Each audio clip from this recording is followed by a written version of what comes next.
চলতেছে? আচ্ছা, সো আজকে আমরা দেখব যে গ্লোবাল মার্কেটসে একটা বিজনেস কিভাবে বিচরণ করে এবং গ্লোবাল প্রেজেন্স একটা ব্যবসা কেন প্রয়োজন।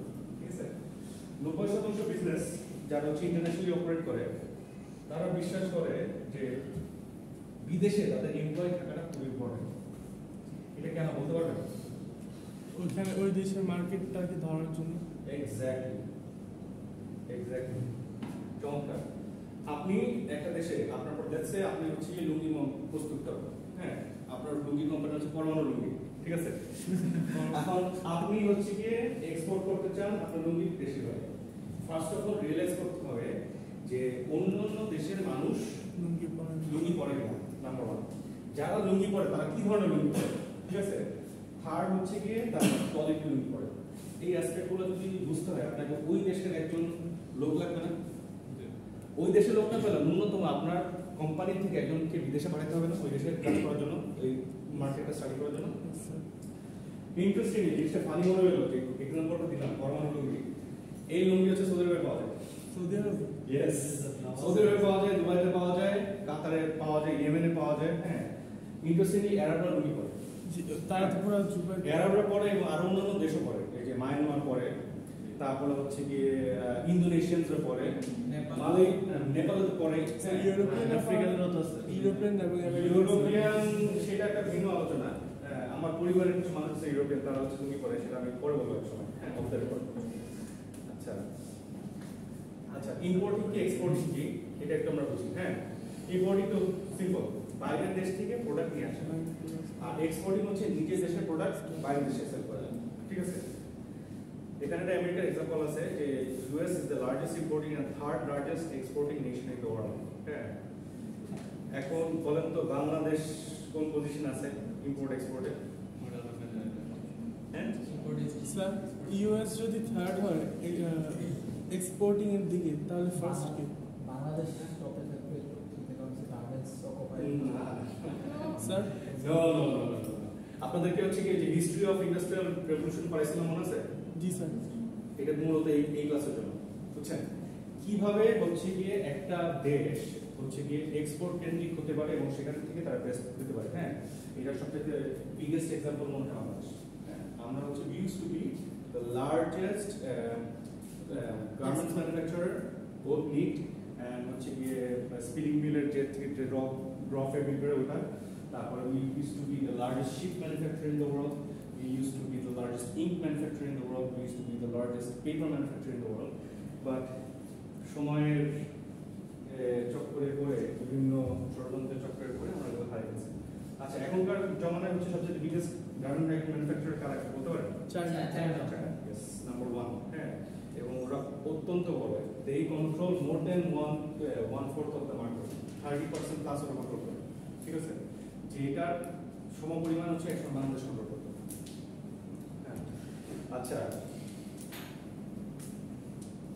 আমাদের যে এক্সপোর্ট করি, আমাদের সবচেয়ে বেশি কি জিনিস এক্সপোর্ট করি জানেন? ফ্যাব্রিক। এর বাইরে কি জিনিস এক্সপোর্ট করি বলেন তো? স্পাইসেস। হ্যাঁ, চিংড়ি। Very good. আরে দোস্ত কি হয় জানেন? এই কয়েকদিন আগে ক্লাসে বলছিল। আচ্ছা আচ্ছা স্যার স্পাইসেস। হ্যাঁ, স্পাইসেস করি খুব বেশি না, আসলে করতে অনেক বেশি। আমরা হচ্ছে গিয়ে মূলত হচ্ছে কি এর পরে আরএনডি পরে এই জিনিসটা করি, সেটা হচ্ছে জুট করি, চামড়াজাত প্রক্রিয়াজাত চামড়া আমরা হচ্ছে এক্সপোর্ট করি। হ্যাঁ, আনপ্রসেস লেদারও আমরা এক্সপোর্ট করি। এই দুটোটা প্রশ্ন হলো। হ্যাঁ, এই দুটোটা প্রশ্ন হলো। জুটো তো স্যার এখন নাই। হ্যাঁ, আনফরচুনেটলি বাট জুটের এখন আবার coming back, the market is coming back, because সাস্টেইনেবিলিটির একটা ইস্যু আছে। মানে অনেক ম্যাটেরিয়াল আছে যেটা হচ্ছে ইউজ করা যায় না এবং হচ্ছে গিয়ে বায়োডিগ্রেডেবল না। বায়োডিগ্রেডেবল মানে কি? যেটা আপনি হচ্ছে মাটিতে ফেলে দিলে পচে যাবে। এটা কেন ইম্পর্টেন্ট? কারণ হচ্ছে গিয়ে ওই জিনিসটা ফিউচারে স্ট্যাক আপ করবে না। হ্যাঁ, এবং ওটা লং টার্ম হচ্ছে এনভায়রনমেন্টের ক্ষতি করবে না। এটা জুটের জুত দিয়ে কিন্তু সবকিছু বানানো সম্ভব, ফুটবল বুট থেকে শুরু করে স্যুট পর্যন্ত বানানো সম্ভব জুট দিয়ে। সো ওইটা যদি আপনি ইউজ করার পর আপনি যদি ফেলে দেন, মাটির সাথে মিশে যাবে। হ্যাঁ, এবং সার হয়ে মিশবে। ওটার একটা আছে, ইউজেজ আছে। হ্যাঁ, এবং ওটা কোনো কার্বন ফুটপ্রিন্ট থাকবে না, ওটার মানে বেনিফিটস হয়। আচ্ছা, অন্যান্য দেশের সাথে একটা দেশ কি কি জিনিস ট্রেড করতে পারে, হ্যাঁ, এবং ট্রেড করার অ্যাডভান্টেজগুলো কি? হ্যাঁ, ট্রেডিং, ইন্টারনেট গ্লোবাল ট্রেডিং এর শুরুটা হচ্ছিল হচ্ছে ন্যাচারাল রিসোর্স দিয়ে। যেসব জিনিস যে দেশে স্পেশাল বেশি পাওয়া যায় সেটা হচ্ছে গিয়ে মানে অন্য দেশের সাথে ট্রেড করে। এবং one of the earliest commodities that was traded was basically gold, currency. Gold দিয়ে হচ্ছে গিয়ে অন্যান্য জিনিস হচ্ছে গিয়ে কেনা বেচা হইতো, এক্সচেঞ্জ হতো। হ্যাঁ, এর পাশাপাশি যে যে যে জিনিস প্রোডাকশন করে বা ন্যাচারালি ওই দেশে বেশি আছে সেই দেশ সেই জিনিসটা অন্য দেশে এক্সপোর্ট করে। এটার ইজি এক্সাম্পল হচ্ছে অয়েল। আমাদের দেশে 100% অয়েল হচ্ছে ইম্পোর্টেড, অথচ আমরা কি জানি আমাদের বাংলাদেশে যে অয়েল আছে সমুদ্রে, হ্যাঁ সমুদ্র কোনো যাওয়া যাবে না, সিলেটই আছে, ভালোই আছে অয়েল। অয়েল আছে, আমাদের কোল আছে, অনেক অনেক কিছু আছে, আমাদের গ্যাস আছে, গ্যাস হ্যাঁ। কিন্তু স্যার এগুলো তো প্রসেস করার জন্য আমাদের কাছে কোনো মেশিনারি নেই বা এক্সপার্টিস নেই। নাই, এটা বিগত মানে 100 বছর আগে কিনা চাইনাতেই শিক্ষা কিন্তু ব্যবস্থা স্যার আছে। এখন বাইরে থেকে কোনো দেশকে যদি আনা হয় তারা এটাকে দখল করবে না। হ্যাঁ, যেমন চায়না, এই যে কোনো দেশের সহায়তা নেওয়া মানে কি, ইউএস পুরো মিলিটারি একটা দেশ তখনই অন্য দেশে ইনভেস্ট করবে যখন তার হচ্ছে সিগনিফিক্যান্ট কোনো একটা লাভ থাকে এবং তার ইকোনমিতে সিগনিফিক্যান্ট কন্ট্রিবিউশন করে। এই যে ভারত আমাদের এত অ্যাক্সেস নিতে চাচ্ছে, হ্যাঁ, বিকজ ন্যাচারাল রিসোর্সেস অনেক এক্সপ্লয়েট করার মতো আছে এবং এটা যদি চিন্তা করে ওদের কিন্তু ন্যাচারাল রিসোর্স আমাদের থেকে বেশি।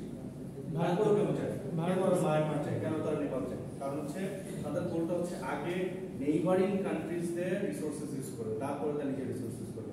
যখন আশপাশের কারো রিসোর্স থাকবে না তখন এরা সবাই ক্লায়েন্ট হয়ে গেল, তাই না? তখন আমাদের কিনতে হবে। আচ্ছা, গ্লোবাল ট্রেড কিভাবে বেনিফিট করে এটা এখনকার যেমন আমরা খুব বেশি দেখতে পাচ্ছি না, বাট কিছু কিছু দেখতে পারি। হ্যাঁ, সবচেয়ে বেশি বেনিফিট যেটা করে সেটা হচ্ছে যে লিটারেসি রেট বাড়ে। যত হচ্ছে এক মানুষ এক দেশ থেকে আরেক দেশে যাবে তত তো তার শিক্ষার একটা ইয়ে আছে। পাশাপাশি এটা খুবই কমন প্লেস যে মানুষজন বেশি জিনিসে ন্যূনতম একটা ডিগ্রি করে, ঠিক আছে? এই যে আমরা বাংলাদেশের থেকে যে বাইরে যে ডিগ্রিটা করতেছি এটা কিন্তু অনেক প্রাচীন একটা চর্চা। আপনাদেরকে আমি ইন্ডাস্ট্রিয়াল রেভলিউশনের লেকচার দেখেছিলাম যে কিভাবে বাইরের দেশের মানুষ আশপাশের বিভিন্ন অঞ্চলে এবং দূর দূরান্ত থেকে মানুষজন আমাদের অঞ্চলে পড়ায় করতে আসবে, আমাদের ইউনিভার্সিটিগুলোতে। হ্যাঁ, এখন জিনিসটা রিভার্স হয়ে গেছে, বিকজ আমাদের কোয়ালিটি ডাউন হয়ে গেছে, ওদের কোয়ালিটি আপ হয়ে গেছে। এখন যেখানে কোয়ালিটি সেটা বেশি মানুষজন করবে, this is simple as that. হ্যাঁ, এর পাশাপাশি হচ্ছে লাইফ এক্সপেক্টেন্সি মানুষের বেড়ে যাবে। লাইফ এক্সপেক্টেন্সি কেন বাড়ে? কারণ হচ্ছে যখন আপনার কোয়ালিটি অফ লিভিং বাড়বে, যে quality of life, standard of living আমরা পড়ছিলাম না? জি স্যার। হ্যাঁ, যখন কোয়ালিটি অফ লাইফ বাড়বে, যখন হচ্ছে যে আপনার ওষুধ, তারপরে হচ্ছে যেসব জিনিসগুলো প্রয়োজনীয় লাইফ সেভিং এগুলো যত সহজলভ্য হবে তত হচ্ছে মানুষের লাইফ এক্সপেক্টেন্সি বাড়বে ন্যাচারাল। হ্যাঁ, এটা মানে বেসিক্যালি গ্লোবাল ট্রেডের একটা রেজাল্ট, যে এত ম্যাসিভ স্কেলে গ্লোবাল ট্রেড হচ্ছে। এই কারণ হচ্ছে আমরা এইগুলো কিছু কিছু জিনিস আমাদের নিজেদের লাইফে দেখতে পাচ্ছি। আচ্ছা, আগে দুটো জিনিস বুঝেনি, কম্পারেটিভ অ্যাডভান্টেজ কে অ্যাবসলিউট অ্যাডভান্টেজ। কম্পারেটিভ অ্যাডভান্টেজ হচ্ছে গিয়ে তুলনামূলক অ্যাডভান্টেজ, জানেন যে অ্যাডভান্টেজটা হচ্ছে আর একটা ডিফারেন্ট অ্যাসপেক্ট কিংবা ডিফারেন্ট ফ্যাক্টরের উপর নির্ভরশীল, ঠিক আছে? যেমন ধরেন লেটস সে একটা বাজারে চা এবং কফি দুটোই বিক্রি হয় সমান সমান। হ্যাঁ, লেটস সে চা বিক্রি হচ্ছে গিয়ে 51% আর হচ্ছে গিয়ে কফি বিক্রি হচ্ছে 49%, ঠিক আছে? তো ন্যাচারালি যদি একটা পার্টিকুলার ডেটে কফির শর্টেজ হয় তাহলে চায়ের সেল আর বেড়ে যাবে। জি স্যার। হ্যাঁ, এই যে বেড়ে যে গেল এটাকে বলে কম্পারেটিভ অ্যাডভান্টেজ, ঠিক আছে? আর অ্যাবসলিউট অ্যাডভান্টেজ হচ্ছে যেমন একটা মার্কেট, ওখানে কফি খায় না, ঠিক আছে? কফি খায় না, আপনি যতই নিয়ে যান কফি, ওখানে মানুষ কফি খাবে, ওটা তারা শুধুমাত্র চাই খাবে।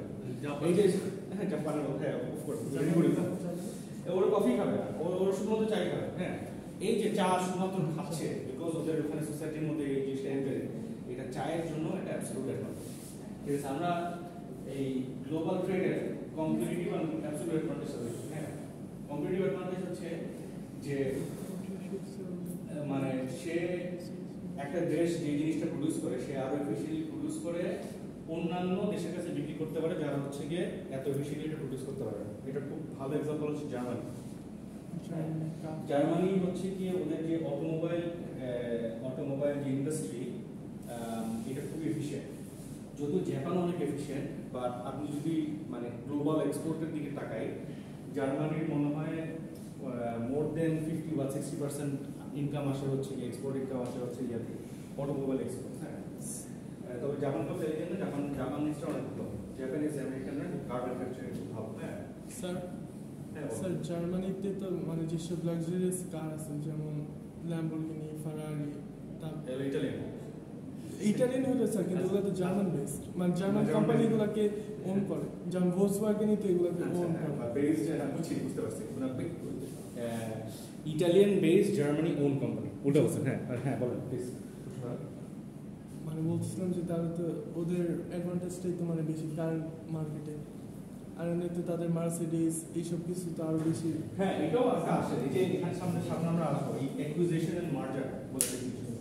একটা হচ্ছে যে আপনি নিজের দেশে প্রডিউস করে বাইরের মার্কেটে সেল করবেন, আরেকটা হচ্ছে যে আপনার অলরেডি একটা এক্সপোর্টিং কোম্পানি আছে যাদের শেয়ার বিক্রি হবে আপনি কিনে নিলেন, তো অটোমেটিক্যালি তার মার্কেট শেয়ারটা আপনি ক্যাপচার করবেন। জি স্যার। আচ্ছা এটা আমরা সামনে থেকে বলবো, অসুবিধা নেই।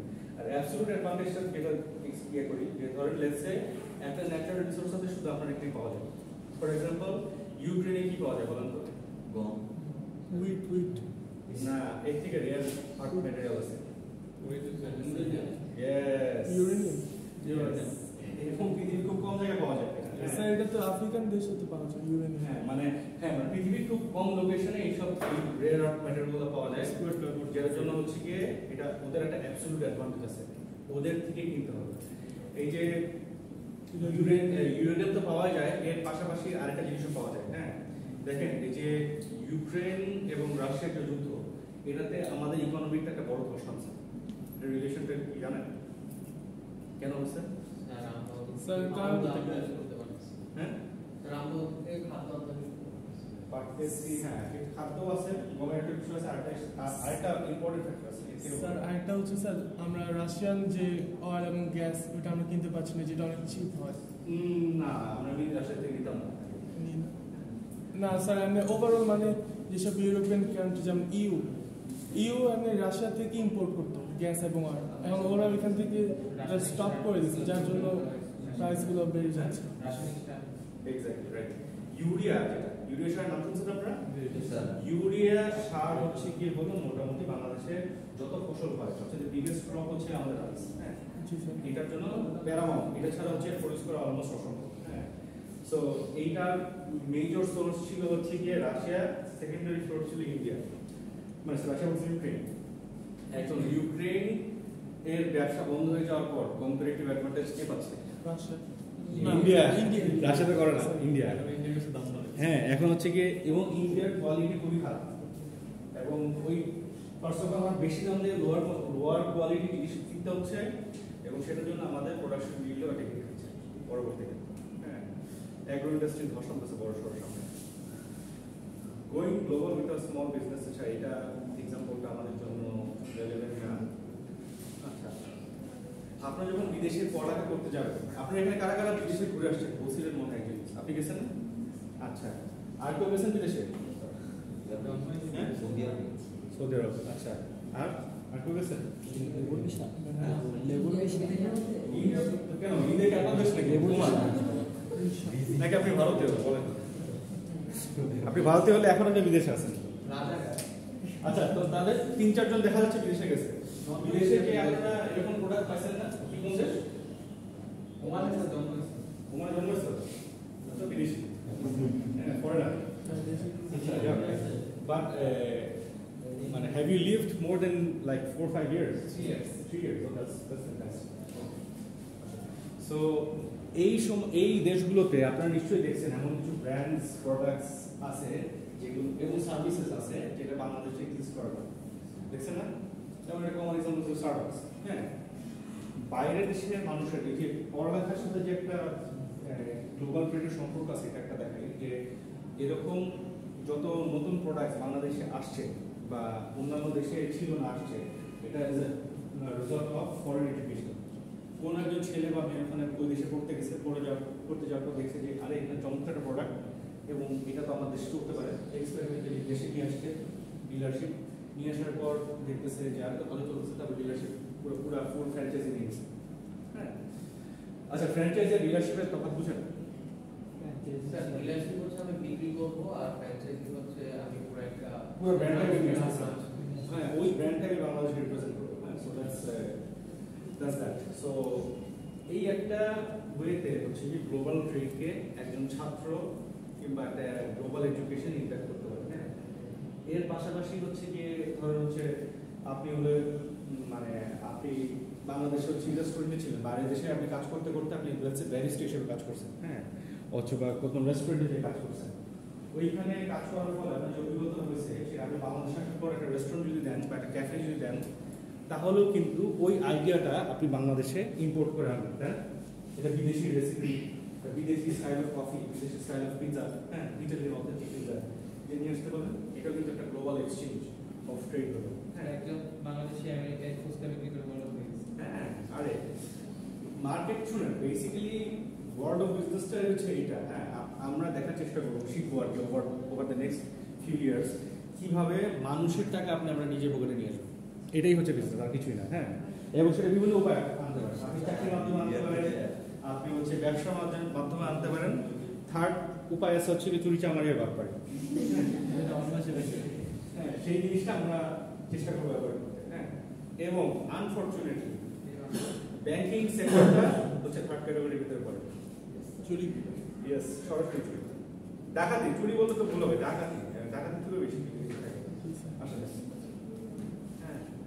আচ্ছা, এক্সপোর্টিং এর বিষয়ে একটু কথা বলি, যে মানে কেউ যদি ছোটখাটো কিছু যদি এক্সপোর্ট করতে পারে দেশের বাইরে, সবার একটা নেওয়া উচিত, হ্যাঁ। যেমন ইকোনমিক একটা হচ্ছে গিয়ে বলো ইম্প্যাক্ট থাকে দেশে, গভর্নমেন্ট আপনাকে ইনসেন্টিভ দেবে, ঠিক আছে? যেমন আমি I used to export and I still export vegetables in large scale to Europe and parts of America. Government incentive হচ্ছে কি 25%, মিনিং আমি 1 কোটি টাকা সবজি পাঠাইলে ওই কত টাকা আমার ইনসেন্টিভ পাচ্ছি? 25 লাখ। তাহলে আমার রেভিনিউ কত জেনারেট হচ্ছে? 1 কোটি 25। আপনি স্কেল নিয়ে ইমাজিন করছেন? মারাত্মক না? হ্যাঁ, এক্সপোর্টে কিন্তু একটা মারাত্মক গেম আছে, হ্যাঁ। এক্সপোর্ট কেন করবে আর কেন হচ্ছে গভর্নমেন্ট ইনসেন্টিভ দিবে? কারণ হচ্ছে কি বাংলাদেশে বৈদেশিক মুদ্রার একটা শর্টেজ আছে, হিউজ, এবং এই শর্টেজটা হচ্ছে কি নেক্সট 10 বছরে সলভ হবে না। আচ্ছা, তো যত হচ্ছে কি আপনি ইন্টারন্যাশনাল এক্সপোর্ট বাড়াবেন, তত হচ্ছে কি বাংলাদেশ গভর্নমেন্ট এই অ্যাসপেক্ট উপকৃত হবে, এবং আপনি সেইভাবে আপনি হলো আপনার ইনসেন্টিভ পেতে পারবেন। এফএমসিজি প্রোডাক্ট বাংলাদেশে নষ্ট হয়ে যাবে। হ্যাঁ, এফএমসিজি প্রোডাক্ট বিদেশে হচ্ছে এফএমসিজি এফএমসিজি হচ্ছে কি সাবানটা বানানো, ভেজিটেবল হচ্ছে পেরিশবল, এই যেটা তাড়াতাড়ি পচনশীল, ওটা হচ্ছে কি পেরিশবলের ইয়াটা হচ্ছে গেমটা হচ্ছে আপনার সেম ডেতে এক্সপোর্ট পাঠাইতে হবে, মানে ফার্ম টু মানে হচ্ছে কি শেলফ সেম ডেতে হতে হবে, আমরা সেটাই করি, হ্যাঁ। স্যার আজকে সকাল থেকে জমি থেকে উঠালে আজকে দুপুরের মধ্যে হ্যাঁ, আপনি যদি সাপ্লাই চেকটা যদি দেখি তাহলে হচ্ছে বেসিক্যালি আপনি ধরেন পিক করলেন, পিকিংটা হয় হচ্ছে রাত 3টার সময়, হ্যাঁ। 3 AM এ পিকিং, 8টার মধ্যে ওটা প্রসেস করে প্যাকেজ হয়ে হচ্ছে airport, in the 5 to 6 hours Middle ইস্টে ট্রানজিটে, হ্যাঁ। আবার নেক্সট 5-6 ঘন্টার ভিতর হচ্ছে যে অন্য একটা দেশে ওদের ফ্যাক্টরিতে চলে গেছে এবং ওখান থেকে ডিস্ট্রিবিউশনে শেয়ার চলে যাচ্ছে, ঠিক আছে? সেম ডে, একদিনের মধ্যে সম্ভব। সাইবার জন্য তো এলসি লাগে, হ্যাঁ, এলসি লাগে যখন হচ্ছে কি আপনি বাইরে থেকে জিনিস নিয়ে আসতেছেন, লেটার অফ পাঠাইতে হচ্ছে কি ওরা আপনাকে এলসি দিবে।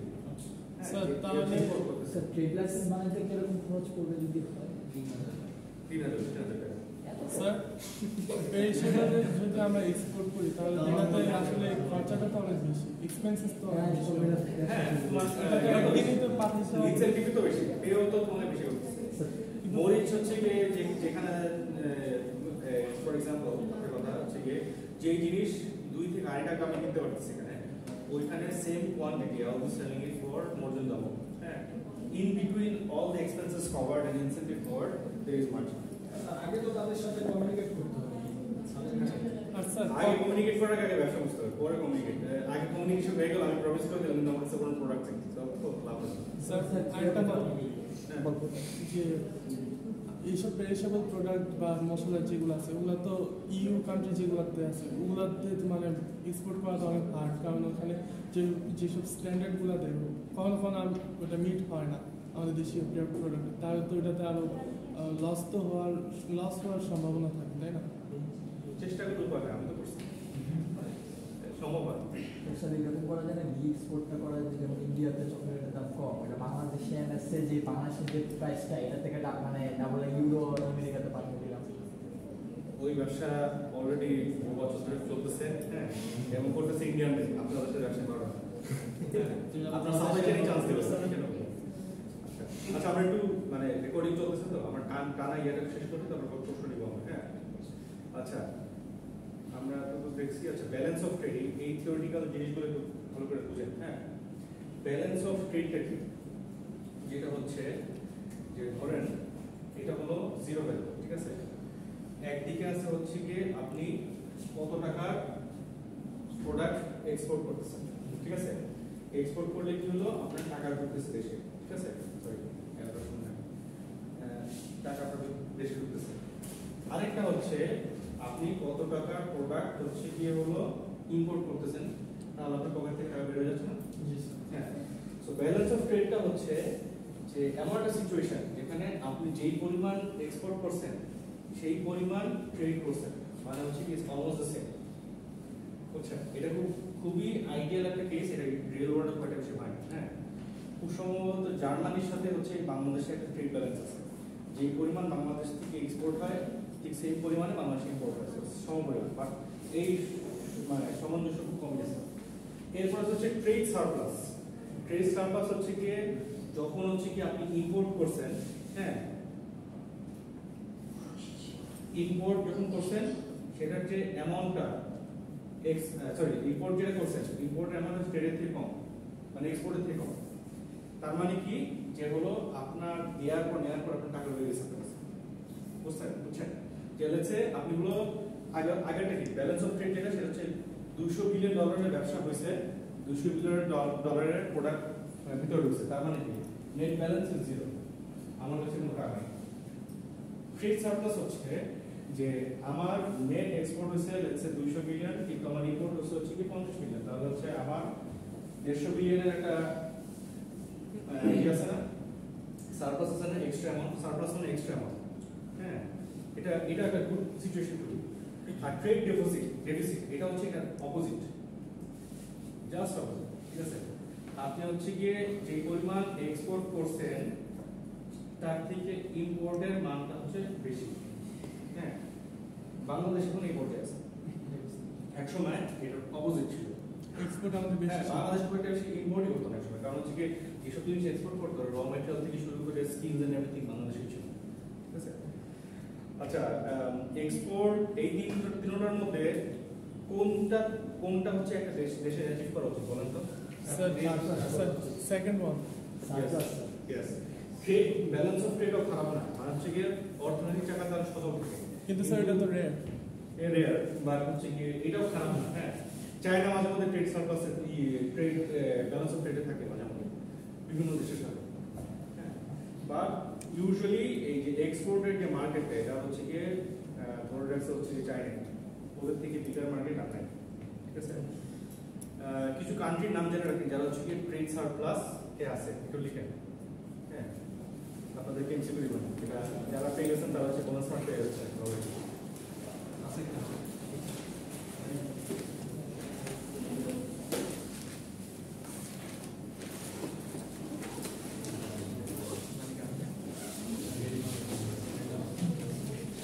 ট্রেড সারপ্লাস কি জিনিসটা বুঝছে না? জি স্যার।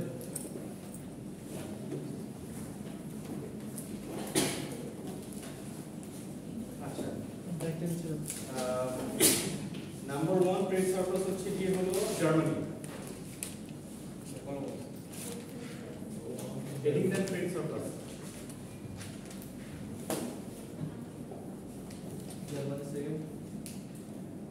জার্মানি কি কে ট্রেড সারপ্লাস হলো জানতো, সেটা হচ্ছে অটোমোবাইল এন্ড মেশিনারি।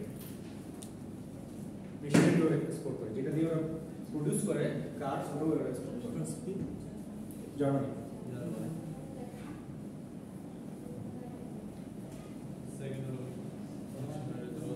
জার্মানি লিখছেন? অটোমোবাইল মেশিনারি লেখা আছে? আচ্ছা, এটা হচ্ছে হ্যাঁ অটোমোবাইল এবং মেশিনারি, ওরা দুটো এক্সপোর্ট করে।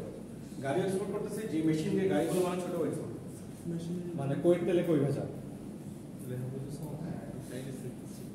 এরপর হচ্ছে কি চায়না নাম্বার 2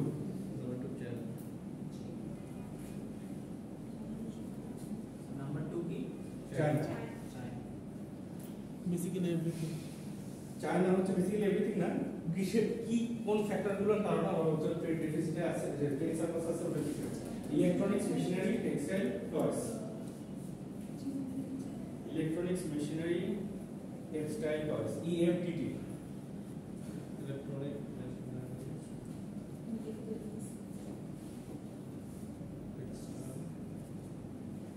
টেক্সটের উপর টেক্সটাইল টয়স টয়স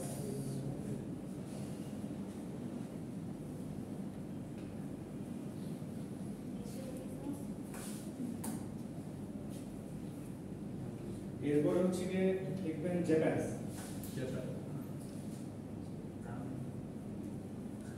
জাপান হচ্ছে অটোমোবাইল ইলেকট্রনিক্স মেশিনারি,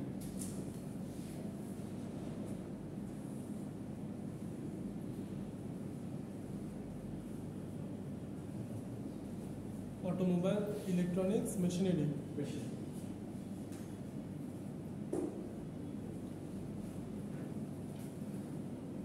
দেখছেন? ফোর্থ হচ্ছে গিয়ে সাউথ কোরিয়া, এটা কিন্তু কোনো সিরিয়াল আমি বলতেছি না, হ্যাঁ এখানে হচ্ছে কি এগুলো আপ ডাউন থাকে কিন্তু, হ্যাঁ কোনো সময় জার্মানি টপ করে, কোনো সময় চায়না টপ করে, হ্যাঁ কারেন্টলি মনে হয় লাস্ট ইয়ারে পরে মনে হয় জার্মানি ভালো ছিল। ফোর্থ হচ্ছে সাউথ কোরিয়া, এগুলো হচ্ছে ইলেকট্রনিক্স অটোমোবাইল শিপস, আমাদের মার্কেট অর্ডার নিয়ে চলে এসেছে।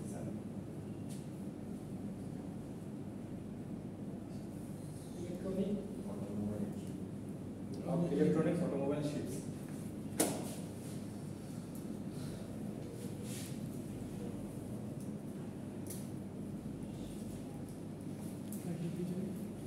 আচ্ছা আর লাস্ট হচ্ছে একটা নেদারল্যান্ডস, আপনি করে দিন এটা হচ্ছে টপ পারফর্মার দুনিয়ায়। স্যার ফিফথ কোনটা? Netherlands, Netherlands. এখন বলেন তো নেদারল্যান্ডস একটা কোম্পানি নাম বা একটা product. Sir Dutch Bangla Dutch Bangla হ্যাঁ ডাচ ডাচ নেদারল্যান্ডস ওন না না ওটা ডাচ ডাচ বাংলাও আছে। এটা তো ডাচ না। এশিয়া আপনি নেদারল্যান্ডসের একটা প্রোডাক্ট বাংলাদেশের প্রোডাক্ট না স্যার সেটা একটু ইনভেস্টমেন্ট আছে ব্যাপারটা হচ্ছে কিনা তোমার ইনভেস্টমেন্ট আর ownership is not the same. চিনেন কোন প্রোডাক্ট নেদারল্যান্ডের? স্যার নোকিয়া না, নোকিয়া তো মানে ফিনল্যান্ডের। ক্লোজ করব আমি গ্যারান্টি দিয়ে বলতে পারবো যে আপনারা পাবেন না। হ্যাঁ সত্যিকারে গুগল করে দেখতে পারেন, ঠিক আছে? এখন নেদারল্যান্ডস এর প্রশ্নটা হচ্ছে নেদারল্যান্ডস সার্ভিসে থাকে কিভাবে? ইন্টারেস্টিং বিষয় না?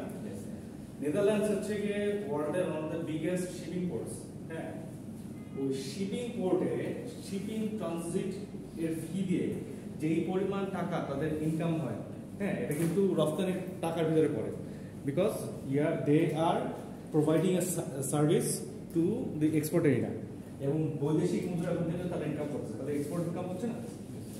তো স্যার শিপিং এইটা পোর্ট হ্যাঁ শিপিং পোর্ট এবং শিপিং সার্ভিস, হ্যাঁ শিপিং পোর্টস এন্ড সার্ভিস, এটা দিয়ে ওরা হচ্ছে যে বৈদেশিক মুদ্রা আয় করে সেটা ওদের ইম্পোর্টের থেকে বেশি। স্যার আবার ফিশ আছে না স্যার? হ্যাঁ ফিশ ফিশটি যা আছে ওটার তুলনায় কিছুই না, হ্যাঁ ওরা তো মানে ম্যাক্সিমাম জিনিসই বাইরে থেকে নিচ্ছে, কিন্তু ওরা এইটা দিয়ে এত পরিমাণ রিচ ওটা হচ্ছে গিয়ে ওটা দিয়ে চলে যায়, ঠিক আছে? বাংলাদেশ সার্ভিসে থেকে কত লাস্ট মনে হয় 1600 শতাব্দী শেষের দিকে, কি স্যার? 1700 শতাব্দী শেষের দিকে। মানে স্যার 300-400 বছর আগে। করাপশন না থাকলে কি এখন থাকবে? আচ্ছা মানুষের 100 বছর আরেকটা জিনিস একটু লেখেন, ঠিক আছে? সেটা হচ্ছে কি Bangladesh trade deficit, the reasons behind বাংলাদেশের ট্রেড ডেফিসিট। বাংলাদেশ কি কি ইম্পোর্ট করার কারণে বাংলাদেশ ট্রেড ডেফিসিটের কারণ ট্রেড ডেফিসিট আছে। Reason behind? কারণ যেই কমোডিটিগুলো নিয়ে আসে expensive. Bangladesh trade The reasons behind Bangladesh's trade deficit. Bangladesh's apostrophe s.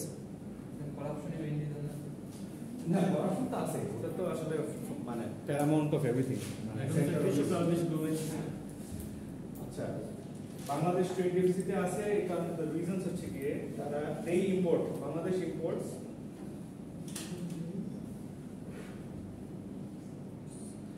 raw materials for FMCG number 1 Bangladesh raw materials for FMCG. No, sorry, RMG. Sorry, my mistake. RMG, ready-made garments. FMCG is something different. Number 2 হচ্ছে fuel. FUEL. Number 3 হচ্ছে machines and equipment.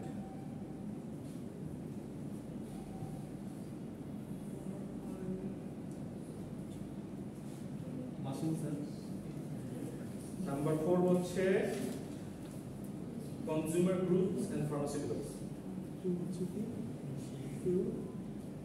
And pharmaceuticals.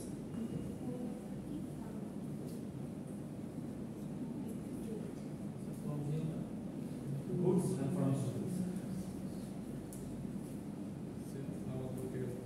Yes, খাতাটা বল নাই। Phone তো আছে আপনার হাতে। আপনি টাইপও করতে পারবেন।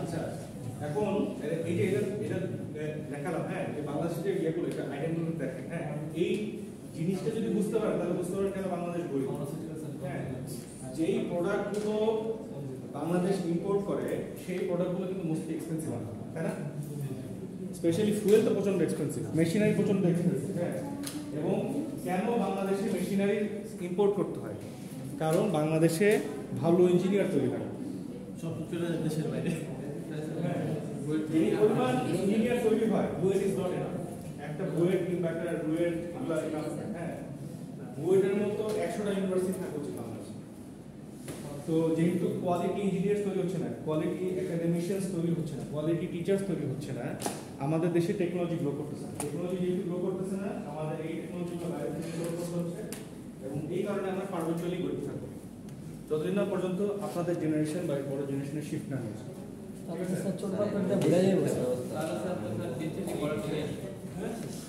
করাপশন তো অবশ্যই করাপশন না জাপানের ইম্পোর্ট চলছে ওদের ইম্পোর্ট অনেক কম ওরা নিজেদের দেশে সব কিছু গ্রো করে উৎপন্ন করে চায়না জাপান আচ্ছা আর দুটো কনসেপ্ট বলে কাজ শেষ করে দেবো একটু এটা একটু শুনেন হ্যাঁ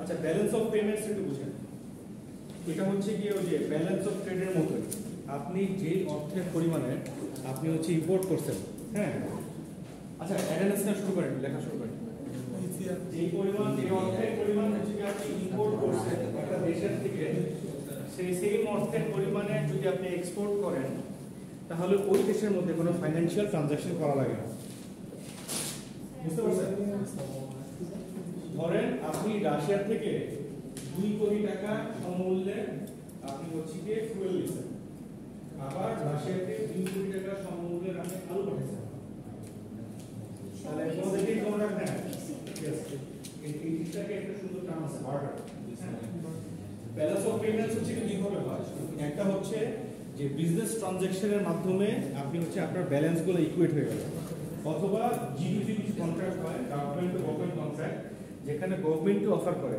যে আমি এই ভ্যালুয়েশনে তোমাকে ফুয়েল দিচ্ছি আমার ফুয়েল আছে আমার প্রয়োজন ওই জিনিসটা let's say garments or something like that হ্যাঁ আপনার ভ্যালু অ্যাচিভ করে জাস্ট কমোডিটি টেস্ট করতে তাহলে কি হলো যে যার যেটা প্রয়োজন সে সেটা পেয়ে গেল এবং ইউজুয়ালি এই ধরনের ট্রানজাকশনে অনেক রিজনেবল কস্ট রাখতে করতে পারে ঠিক আছে আচ্ছা ব্যালেন্স অফ পেমেন্ট গেল এটা একটু পড়ে নেবেন আচ্ছা দাম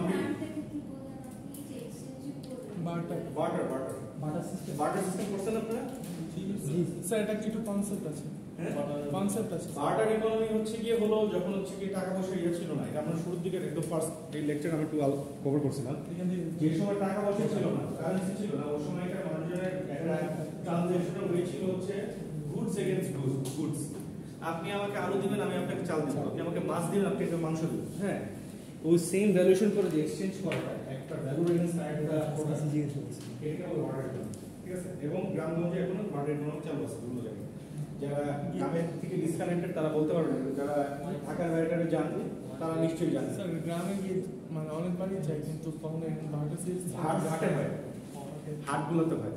ওই যে ফিশারম্যানরা তাদের হচ্ছে কি ইনভেন্টরি এক্সচেঞ্জ করে, তারপরে হচ্ছে কি এগুলো এই যে ধান আছে তার ধান দিয়ে ওগুলো সে সকাল 6টার দিকে মাছের বাজার বসে না, তখন বাটার সিস্টেমের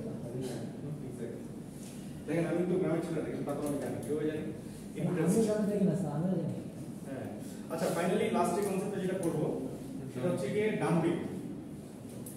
কিছু কিছু দেশ আছে তাদের ন্যাচারাল রিসোর্স এবং প্রোডাক্টস ওরা ইচ্ছাকৃতভাবেই হচ্ছে গিয়ে অন্য দেশে অনেক কম দামে সেল করে।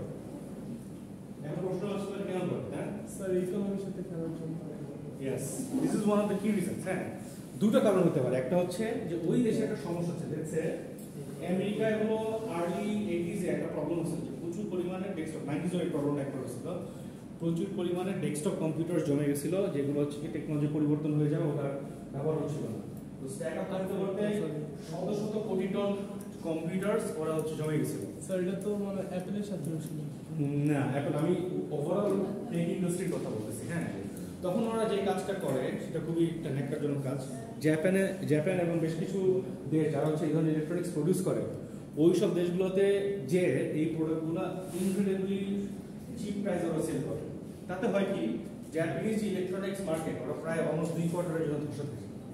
কারণ যখন হচ্ছে কি ওরা মানে যাদের ডেস্কটপ প্রয়োজন সে তার ইনভেস্ট করতে হতে যাচ্ছে 80,000 টাকা, সে হচ্ছে কি মানে 2-3 হাজার টাকা বা 4-5 হাজার টাকা হচ্ছে যেটা ল্যাপটপ মানে কম্পিউটার পেয়ে যাচ্ছে, সেখানেও এত হ্যাঁ মানে রিডিকুলাসলি কম দামে করে। হ্যাঁ, এটা হচ্ছে কি একটা রিজন যে মানে এটা ইজ আ রিয়েল প্রবলেম। আরেকটা হচ্ছে যে ধরেন আপনার দেশে কোনো একটা রিসোর্স বা কোনো একটা প্রোডাক্ট অনেক ভালো মানে অনেক বেশি পরিমাণে আছে, আর একটা দেশের শর্টেজ আছে, ওই দেশ ওই জিনিসটা প্রডিউস করে।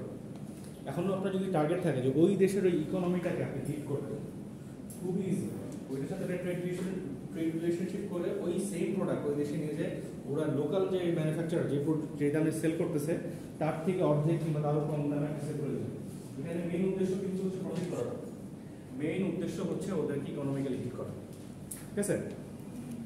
আচ্ছা, আজকে যতটুকু ডিসকাশন করলাম বুঝতে পারছেন সবাই?